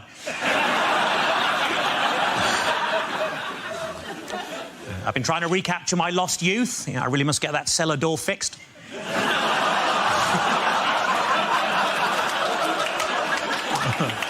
One time when I was a kid, I bought a chocolate bar. On the inside of the wrapper, it said, "You're a loser." I wouldn't mind if there'd been some sort of competition on. To make things worse, it was a boost.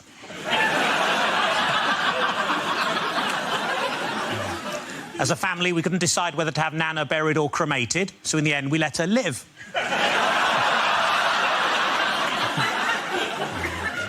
My 13-year-old cousin's already started taking heroin. It's amazing, isn't it? They shoot up so fast these days.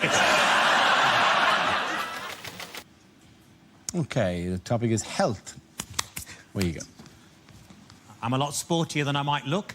In fact, I picked up a little niggle at the gym the other day. I mean, he pronounces it Nigel.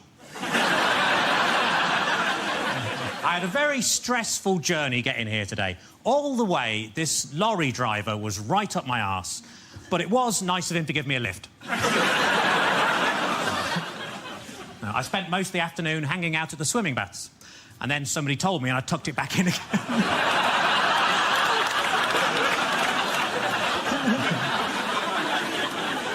I put on a lot of weight recently, so I rang up Weight Watchers. I said, "It's an emergency. Can you send somebody round?" And they said, "Yes, we can. We got loads of those." My grief counsellor died recently, but luckily he was so good I didn't give a shit.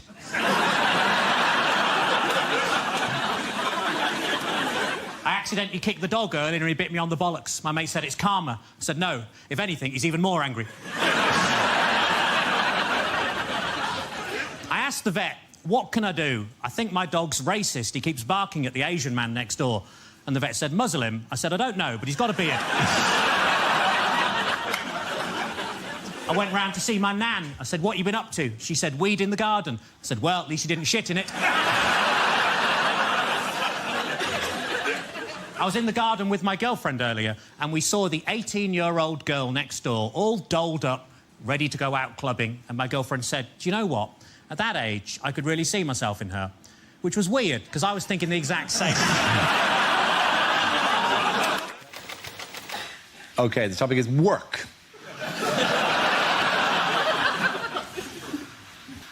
I nearly lost my job as a roofer when I was caught masturbating on the first day. Yeah, luckily, my boss said I could wipe the slate clean.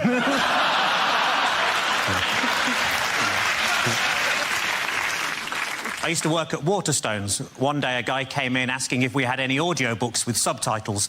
I thought, hang on, that's a book.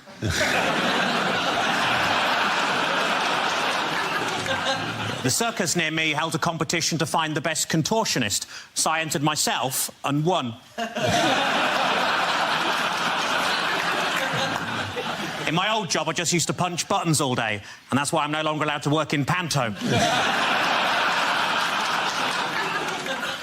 I've got 2 lawyers working for me at the minute. One's pro bono, and the other thinks he's a right pretentious twat.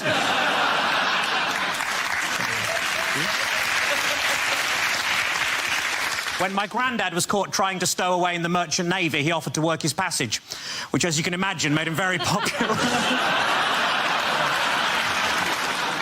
I hate people who phone me up just to complain about the weather, which is why I lost my job at Mountain Rescue. I was at a station the other day that had a piano on the platform, so I had a little tinkle on it, which saved me 30 pence.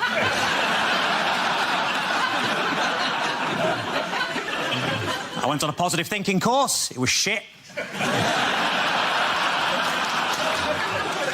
I bought a Microsoft Advent calendar. If you open too many windows at once, they all shut again for no bloody reason. The topic is technology. OK, where you go? The young couple next door to me have recently made a sex tape. I mean, obviously, they don't know that yet.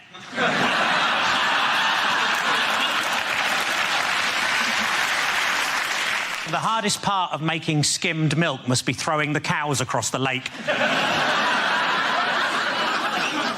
The guy next to me at work used to watch porn all day. I'm just glad he didn't begin to rub off on me.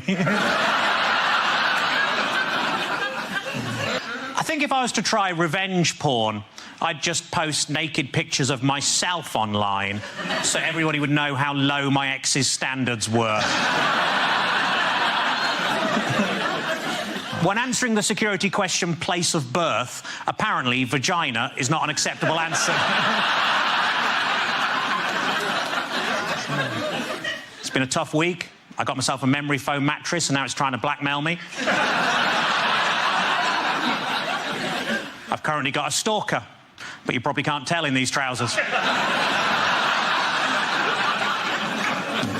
A friend of mine was killed by the big sea. He was walking past Curry's and a sign fell on his head. I was watching TV and the announcer said there's a documentary about the clitoris on the red button, but I couldn't find it. And the topic is relationships. The other day, a woman described me as a bit of a looker. Well, voyeur was the actual word that she used. I used to go out with a parachutist with IBS, but she shat on me from a great height. One time I nearly had a threesome with my girlfriend and my best friend, and the only thing that stopped it happening was they didn't invite me. My girlfriend said she wanted to try some new condoms with something special inside to boost her pleasure. I said, oh, what's that? She said, other men. Our 4th child was called Ivy, and that's because we ran out of names and started using Roman numerals. My last girlfriend was always trying to put me down, which is just one of the hazards of going out with a vet. I tried reading a book on premature ejaculation, but I couldn't get past the opening passage. This Christmas, I'm taking the whole family to Lapland, which is great, because normally those clubs don't let kids in. I always worry when a woman sees me naked for the first time that she's just going to scream and run out the park.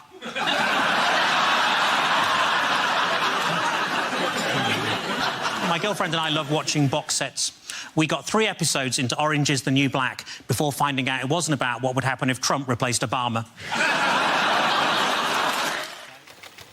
And the topic is health. Gary. The area in a Nando's between the front and back door is called the peri-perineum.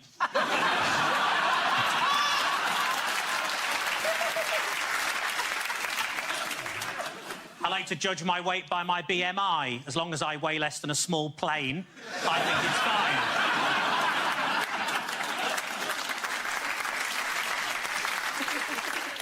When writing a story about losing your virginity, it's important to always put it in the first person.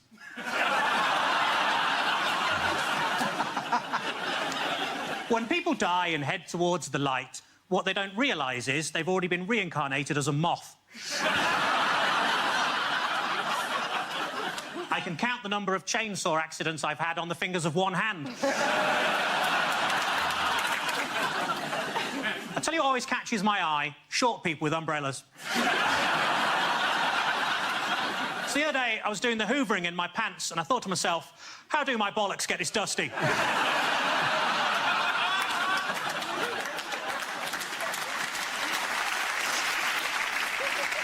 I've been attending Gamblers Anonymous for 3 years, whereas my best mate Dave, he only stuck it out for 2.5, so I won that one.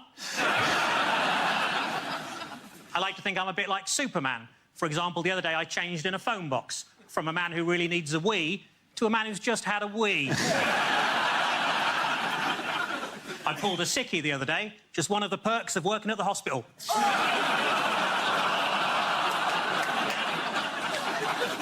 The other day, my girlfriend and I had great make-up sex.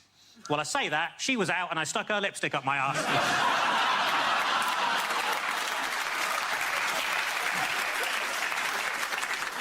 Because I'm worth it. And the topic is animals.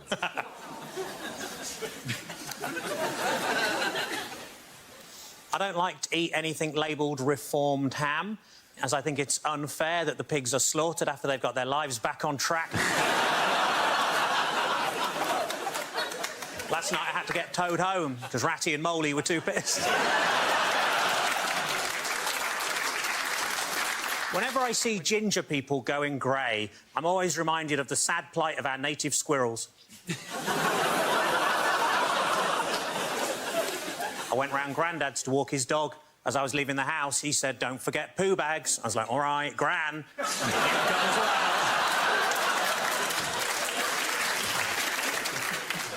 my girlfriend's a cat person.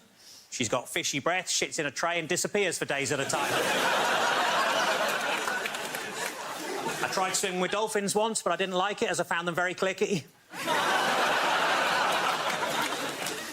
Dolphins who die without any money are given a pauper's funeral.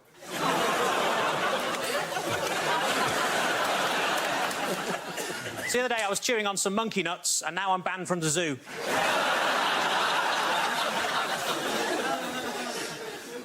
Doctor, I'm addicted to screwing dogs. Have you tried patches? What's he, a poodle? I went to the zoo to watch the monkeys wanking. Then I went to watch the crocodiles and I was still wanking.